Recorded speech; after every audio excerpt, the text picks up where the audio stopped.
অবৈধ তীৰখেলৰ বিৰুদ্ধে নগাঁও আৰক্ষীৰ অভিযানত গ্ৰেপ্তাৰ 4টাকৈ তীৰ মাফিয়া। ধৃত মাফিয়া কেইটা হৈছে টিংকু হুছেইন, মহম্মদ ইলিয়াছ খান, সাদিক আলী আৰু মানিক চন্দ্ৰ দাস। লোককেইজনৰ পৰা আৰক্ষীয়ে জব্দ কৰে নগদ ধন, তীৰৰ বহী, মোবাইল হেণ্ডছেটৰ উপৰিও বহুকেইটা কেলকুলেটৰ।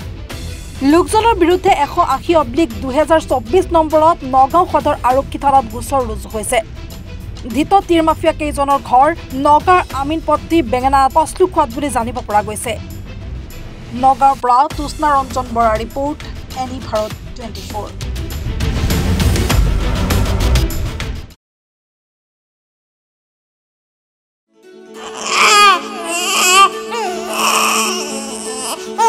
অভিনন্দন, আপোনাৰ এজনী ছোৱালী জন্ম হৈছে।